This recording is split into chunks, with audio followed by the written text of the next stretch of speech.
आज की वीडियो इन तमाम मदर्स के लिए है जिनकी बेटियां टीनेज में कदम रखने वाली हैं। यहाँ पहला सवाल ये है कि टीनेज किसको कहते हैं। मसलन 13-14 से लेकर 16 साल तक की उम्र, स्पेशली बच्चा हो या बच्ची, दोनों के लिए ही बहुत हसास उम्र होती है। नंबर 1, माओ को खास तौर पर चाहिए कि वो बच्चियों के साथ क्लोज हो जाएं, क्योंकि टीनेज में बच्चियों को माँ की बहुत ज्यादा जरूरत होती है। सारी मदर्स जो चाहिए कि अपनी बच्चियों को ग्रेटिट्यूड, शुक्रगुजारी जाहिर करें, इनको थैंक यू बोलें। मतलब अगर वो आपका कहना मानते हुए कोई भी काम करती या आपकी मदद करती है तो इनको मोटिवेट करने के लिए इनको थैंक यू बोलें। बच्चियों को इज्जत दें, और अगर आपने कभी इनको बिलावजा डांटा हो तो आप इनको सारी कहना भी सीखें। नंबर 2, बच्चियों को हर वक्त ये एहसास दिलवाएं कि आप इनको बहुत प्यार करती हैं। इसमें शक नहीं कि माँ अपनी बच्चियों से बहुत प्यार करती हैं, लेकिन इस जज्बे का बार बार इजहार भी करती रहे। गलत बात पर फौरन कोई भी बुरा रिएक्शन ना दें, बल्कि बाद में प्यार से बच्ची को इसके गलत रवैये के बारे में समझाएंगी तो वो ज्यादा अच्छे से असरअंदाज होगा। सबसे जरूरी बात, माँ को हर तरह की सिचुएशन में पेशेंट रहना है, क्योंकि बच्चियों को इस उम्र में मूड स्विंग्स हो रहे होते हैं। इस उम्र में बच्चियां बाज औकात शाउट भी कर लेती हैं। इसमें कोई शक नहीं कि बाज औकात गलत बात भी कर देती हैं, लेकिन माँ को चाहिए कि वो तहम्मुल मिजाजी का मुजाहिरा करें इस वक्त, और सिचुएशन को प्यार के साथ हैंडल करें। अगर बच्ची चीख रही है तो रिएक्शन के तौर पर अब भी चीखेंगी, तो इस तरह बच्चियों में फितरतना बागी होना शामिल हो जाता है। नंबर 3, हर छोटी से छोटी बात पर भी बच्चियों को हमेशा अप्रिशिएट करना है। अगर आप अपनी बच्ची को मुस्तकबिल की कॉन्फिडेंट लड़की बनाना चाहते हैं तो इसके लिए ज़रूरी है कि इनकी तरबियत अच्छी हो, और आपको अपनी बच्ची की माँ से ज़्यादा दोस्त बन के रहना है, ताकि आपकी बच्ची को ये यकीन होना चाहिए कि मुझसे कभी अगर कोई गलती भी हो जाए तो मेरी माँ से मुझे डांट नहीं पड़ेगी।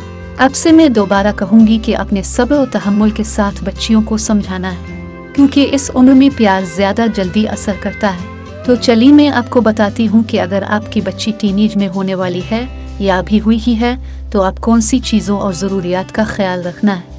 नंबर 4, सारी मदर्स से मैं ये कहूँगी कि जब आपकी बेटी टीनेज में आती है तो अपने उनका कमरा अलग कर देना है। इसका हर गज़ ये मतलब नहीं कि सारा दिन आपकी बच्चियाँ कमरा बंद करके अंदर ही रहे। नहीं, कहने का मतलब सिर्फ ये है कि उनके पास एक प्राइवेट स्पेस होनी चाहिए और वहाँ वो अपनी तमाम पर्सनल एंड प्राइवेट चीज़ें रख सकें। आजकल 13 साल में बच्चियों को पीरियड्स शुरू हो जाते हैं और साथ ही प्यूबर्टी यानी बलूगत का अमल भी शुरू हो जाता है, और इस सिचुएशन में बच्चियां अपने भाइयों से या वालिद से घबरा रही होती हैं। तो उनके पास ऐसी पर्सनल जगह ज़रूर होनी चाहिए जहां वो आसानी के साथ अपनी तमाम चीज़ों को मैनेज कर सकें। मुझे उम्मीद है आप समझ रही होंगी। कुछ घर ऐसे भी होते हैं जहां बच्चियों के लिए अलग कमरे का इंतज़ाम नहीं किया जा सकता। अगर ऐसा इशू हो तो माँ को चाहिए कि एक ऐसी अलमारी पूरे घर में ज़रूर होनी चाहिए जो सिर्फ उसकी बेटी की हो, जिसका इल्म वालिद और घर के बाकी सब लड़कों को होना चाहिए कि इस अलमारी को हमने खोलना नहीं है, क्योंकि ये हमारी बेटी या हमारी सिस्टर की अलमारी है। और ये बात माँ बच्चों की थोड़ी सी ट्रेनिंग के साथ आसानी से हैंडल कर सकती है। लिहाजा अपनी टीनेज बेटी को एक अलग कमरा या अलमारी ज़रूर दे। नंबर 5, एक और ज़रूरी बात जिसको बहुत माएँ इग्नोर कर देती हैं, यानी बीडी। क्लास 5 में जैसे ही बच्ची आती है अपने बच्ची को बीडी की ट्रेनिंग देना शुरू कर देनी है। इससे बच्ची की बॉडी कंट्रोल में रहती है और इस तरह बच्ची चलते फिरते और भागते दौड़ते बुरी नहीं लगती, क्योंकि ये प्यूबर्टी यानी बलूगत की उम्र होती है और बच्चियों की डेवलपमेंट हो रही होती है। ये बहुत आसानी से किसी भी लोकल मार्केट से मिल जाती हैं। इनमें China made, Thailand made, local made जैसी वैरायटीज दस्तयाब होती हैं। चाइना और थाईलैंड का स्टफ थोड़ा ज़्यादा अच्छा होता है। यहाँ एक टिप दूंगी, देखें हफ्ते में 7 दिन होते हैं तो अपने कम से कम 7 बीडी के पेयर्स ही बच्ची को लेकर देने हैं, ताकि उसको शुरू से ही हर रोज़ तब्दील करने की आदत हो। बच्चियाँ स्कूल जाती हैं और वहाँ उनको स्वेटिंग भी होती है, तो इससे उनको इन्फेक्शंस होने का खतरा होता है, जिसकी सबसे बड़ी वजह पसीना होता है। इसलिए अपने बच्चियों को हर रोज़ बीडी को चेंज करने की ट्रेनिंग देनी है। नंबर 6, अपनी बच्चियों को इनर ज़रूर ला कर दें। 2 से 3 डिफरेंट बेसिक कॉलर्स जे कम अज़ कम ज़रूर होने चाहिए, ताकि वो किसी भी बारीक स्टफ के ड्रेस के नीचे ज़रूर पहने।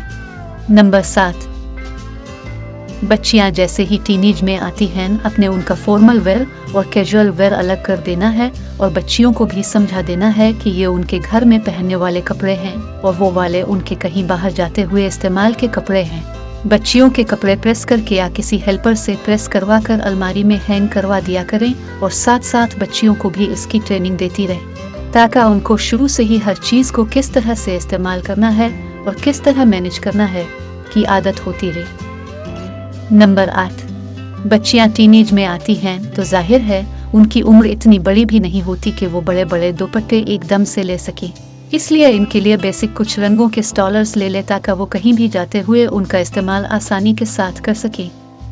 नंबर 9, जैसे ही आपकी बच्ची टीनेज में आती है इसको पीरियड्स शुरू हो जाते हैं, इसलिए कम से कम अपने 3 से 4 अंडरवेयर्स जरूर लेकर देने हैं। कोशिश करें हल्के रंग के और अच्छी क्वालिटी के लेकर दें ताकि बच्चियां आसानी के साथ इसको इस्तेमाल कर सकें और उनको रैशेस का भी मसला नहीं हो। इसके अलावा अपनी बेटी को ये भी सिखाएं कि वो हर रोज बाहर जाते हुए उनका इस्तेमाल जरूर करें। इसके अलावा बच्चियों को अपने अंडरवेयर्स खुद वॉश करना और उनको संभालना भी सिखाएं।